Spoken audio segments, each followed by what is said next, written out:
안녕하세요. 반갑습니다. AP투자연구소의 이정열 전략팀장입니다. 자, 금일은 3월 3일이고요. 현재 시각은 11시 45분을 지나가고 있습니다. 자, 신세계고요. 코드번호 004170입니다. 자, 신세계가 오늘 조금 이제 28만원 좀 돌파를 할까 그런 우려감들이 사실 좀 있었는데 좀 이제 강세 흐름들을 좀 보여주기 시작을 했더라고요. 그래가지고 오늘 신세계를 처음 이제 브리핑을 좀 드리려고 하는데 신세계가 이렇게 좀 돌파를 했다라고 하는 것들은 시장에서 좀 여러 가지 좀 질문을 좀 던지는 것 같아요. 제가 그냥 신세계가 올라가서 종목을 좀 브리핑을 드린다라고 하기보다는 어떻게 보면은 내수주의 대표적인 대장격이라고 할 수 있는 종목이거든요. 그렇기 때문에 우리 코로나 이후에는 3월 달쯤 3월 달쯤에 이게 주가가 좀 많이 폭락을 하다가 이제 좀 이제 바닥을 좀 잡고 회복을 하는 그런 모습들을 좀 보여주기 시작을 했어요. 이런 것들을 좀 보니까 이제 코로나 백신을 좀 이제 접종을 하면서 경기 회복을 또 진행이 되는 것들을 좀 가시적으로 좀 이제 반영을 좀 시키기 시작을 했구나. 약간 이런 의미가 좀 있지 않을까. 그런 생각이 좀 듭니다. 일단은 신세계 그 기업을 좀 보면은 코로나19로 따른 성장을 좀 부진을 했다. 백화점 사업이라든가 패션, 라이프스타일, 화장품, 제조, 도소매, 면세점 이런 뭐 부동산은 모르겠어도 이런 산업들 같은 경우에 보면은 보통 우리 이마트라든가 백화점이라든가 면세점이라든가 여행 수요가 좀 있어야 되는 부분들이고 소비가 좀 증가가 돼야 되는 그런 부분이다 보니까 경기에 상당히 좀 내수주라고 하더라도 경기에 좀 민감하긴 합니다. 경기에 좀 민감하다.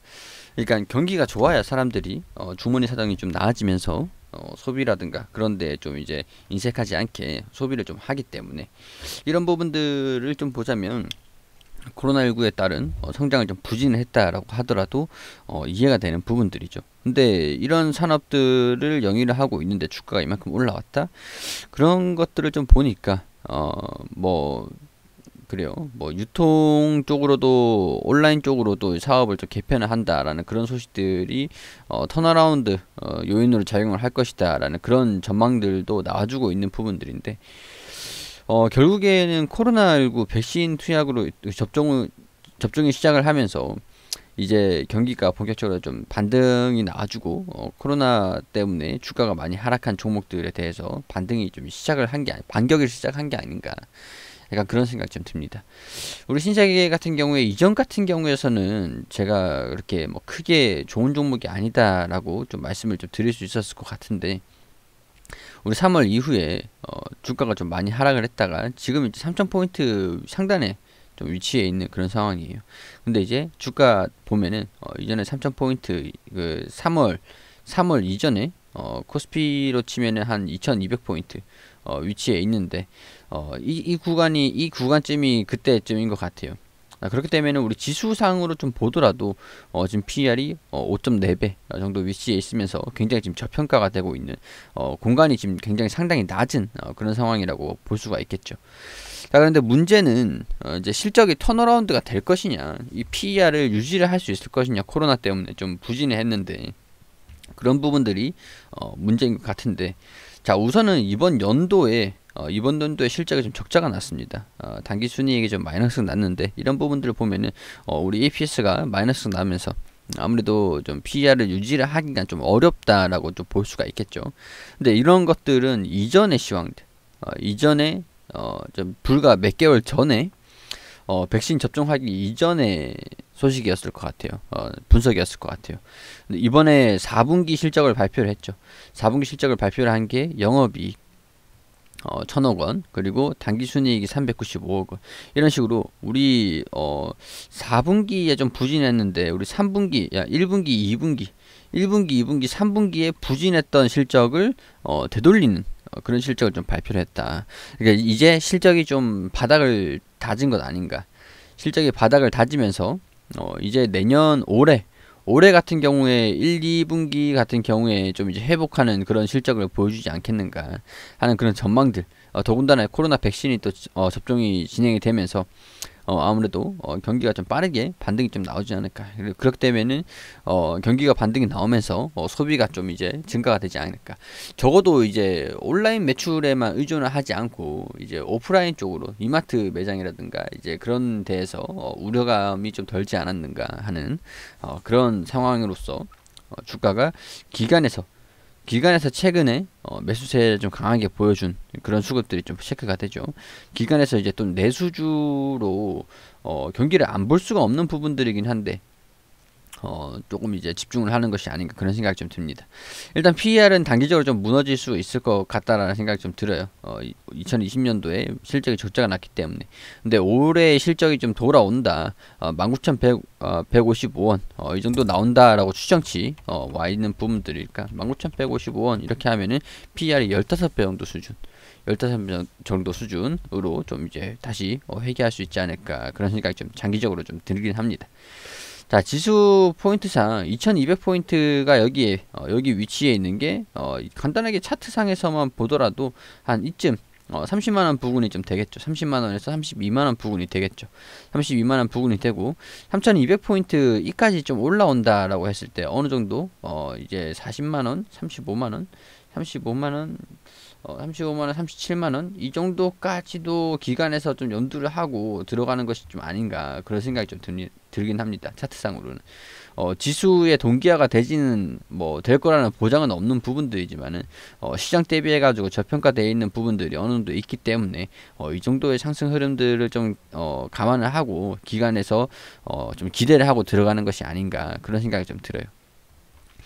자, 일단은 실적 같은 부분들은 어느 정도 4분기에서 바닥을 좀 찍고 반등을 했다라는 부분들이 확인이 되는 부분들이니까 이런 부분들이 1분기, 2분기 실적에도 좀 이어지는지 그런 부분들을 좀 장기적으로 보실 필요가 있지 않을까 그런 생각이 좀 듭니다. 사업들을 좀 보니까 특히 면세 산업 면세 산업이 여행에 대한 수요가 계속 늘어나야 돼요.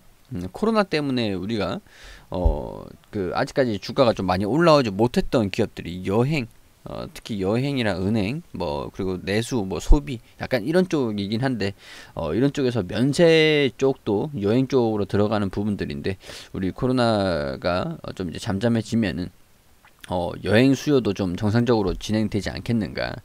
그렇게 되면은 면세 사업이 중국도 밀접한 관련이 좀 있긴 있지만 여기에서 여행 수요가 좀 증가되면서 앞으로도 면세 산업 같은 경우에서 좀 이제 실적이 턴어라운드 되는 그런 계기가 되지 않겠는가 하는 그런 전망인 것 같습니다. 좀 유심히 추가 상승 여력도 좀 있다라고 보는 부분들인데 30만원 부근에서 저항 부근 좀 체크가 되는 부분들이 있죠. 여기 30만원 부근들 같은 경우에 여기 이런 식으로 저항 부근이기 때문에 어느 정도 차익 실현 흐름이 좀 나왔다가 돌파를 하는지 아니면 바로 돌파를 하는지 이런 부분들은 좀 체크를 하고 그 다음 32만원 그 다음에 34만원 부근을 보시면 되지 않을까 그런 생각이 좀 들긴 합니다.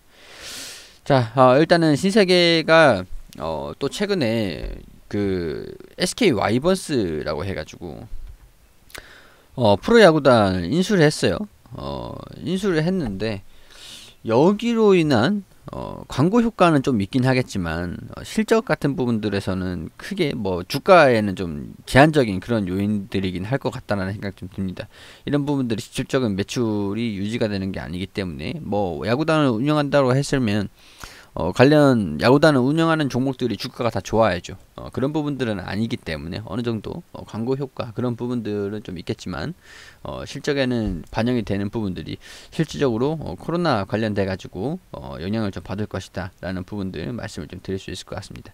아무래도 접종률이 높아지면 높아질수록 주가에 대한 기대감들이 계속 반영이 되지 않을까 그런 생각이 좀 들긴 하니까 우리가 신세계 같은 경우에서 저항권의 조정 같은 부분들을 좀 감안해 두고 현명하게 판단하시면 좋지 않을까 그런 생각이 좀 들어요. 그리고 우리 AP투자연구소에서 김영재 소장님께서 매일매일 무료로 종목을 추천드리고 있습니다.